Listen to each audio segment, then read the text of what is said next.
ಲಿಂಗಾಯತ ಧರ್ಮದ ಧಾರ್ಮಿಕ ಅಲ್ಪಸಂಖ್ಯಾತರ ಮಾನ್ಯತೆಗಾಗಿ ಇಂದು ಒತ್ತಾಯಿಸಿ ನವದೆಹಲಿಯ ನಮ್ಮ ಕರ್ನಾಟಕದಿಂದ ಆಯ್ಕೆಯಾಗಿರುವಂತಹ ಎಲ್ಲಾ ಸಂಸದರಿಗೆ ಮನವಿ ಪತ್ರಗಳನ್ನ ನಾವು ಸಲ್ಲಿಸ್ತಾ ಇದ್ದೀವಿ.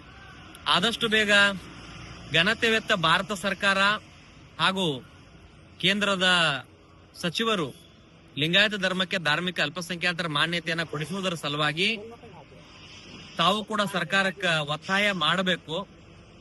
ಹಾಗಾಗಿ 2017-18ರಲ್ಲಿ ಬಹಳ ದೊಡ್ಡ ಮಟ್ಟದಲ್ಲಿ ಹೋರಾಟ ಕರ್ನಾಟಕದಲ್ಲಿ ನಡೆದಿತ್ತು.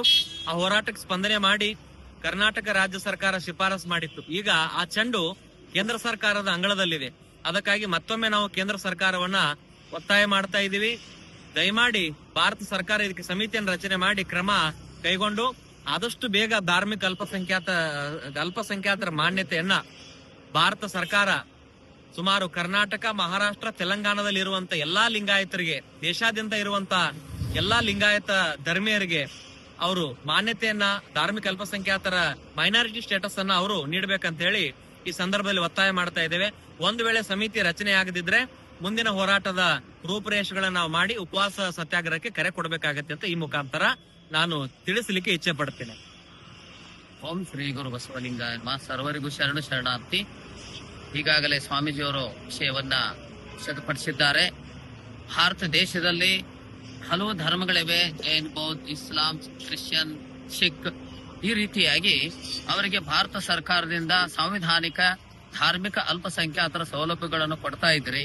ನಾವು ಸಹಿತ ಭೌಗೋಳಿಕವಾಗಿ ಹಿಂದೂಗಳಾಗಿದ್ದೇವೆ. ಆದರೆ ಈ ಒಂದು ಭಾರತ ದೇಶದಲ್ಲಿ ನಾವು ಎಷ್ಟೋ ವರ್ಷಗಳಿಂದ ಬದುಕಿ ಬಾಳ್ತಾ ಇದ್ದೀವಿ.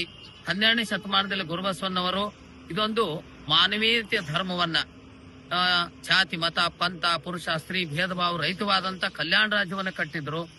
ಧರ್ಮವನ್ನು ಎಲ್ಲರಿಗೂ ಒದಗಿಸಿಕೊಟ್ಟಿದ್ರು. ಕಾಯಕವೇ ಕೈಲಾಸ ದಾಸೋ ದೇವದ ಹನುಮಂತ ಕೊಟ್ಟಿದ್ರು.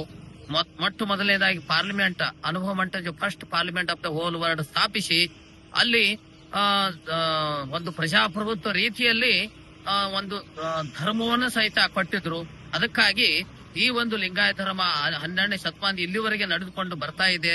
5-6 ಕೋಟಿ ಜನ ನಾವಿದ್ದೇವೆ ಭಾರತ ದೇಶದಲ್ಲಿ. ಎಲ್ಲರಿಗೂ ಧಾರ್ಮಿಕ ಅಲ್ಪಸಂಖ್ಯಾತರ ಸೌಲಭ್ಯ ಸಿಕ್ಕರೆ ಎಲ್ಲರಿಗೂ ಸವಲತ್ತುಗಳು ಆರ್ಥಿಕವಾಗಿ, ಸಾಮಾಜಿಕವಾಗಿ, ಧಾರ್ಮಿಕವಾಗಿ ಎಲ್ಲವೂ ಆಧ್ಯಾತ್ಮಿಕವಾಗಿ ಸಿಗುತ್ತವೆ. ಅದಕ್ಕಾಗಿ ಭಾರತ ಸರ್ಕಾರವು ನಮ್ಮ ನೆಚ್ಚಿನ ಪ್ರಧಾನ ಮಂತ್ರಿಯವರು ಬಸವಣ್ಣನವರ ತತ್ವ ಸಿದ್ಧಾಂತವನ್ನು ಒಪ್ಪಿಕೊಂಡು ಆ ಮಾರ್ಗದಲ್ಲಿ ನಡೀತಾ ಇದ್ದಾರೆ. ಅದಕ್ಕಾಗಿ ಅವರಿಗೆ ನಾವು ವಿನಂತಿಯನ್ನು ಮಾಡ್ಕೊಳ್ತಾ ಇದೀವಿ. ಈ ಧರ್ಮಕ್ಕೆ, ಲಿಂಗಾಯತ ಧರ್ಮಕ್ಕೆ ಮಾನ್ಯತೆಯನ್ನ, ಧಾರ್ಮಿಕ ಅಲ್ಪಸಂಖ್ಯಾತ ಸೌಲಭ್ಯಗಳು ಸಿಗುವಂತೆ ನಮಗೆ ಮಾನ್ಯತೆಯನ್ನು ಕೊಡಬೇಕು ಅಂತ ನಾವು ಈ ಮೂಲಕ ಅವರಿಗೆ ವಿನಂತಿ ಒತ್ತಾಯ ಮಾಡ್ತಾ ಇದ್ದೀವಿ.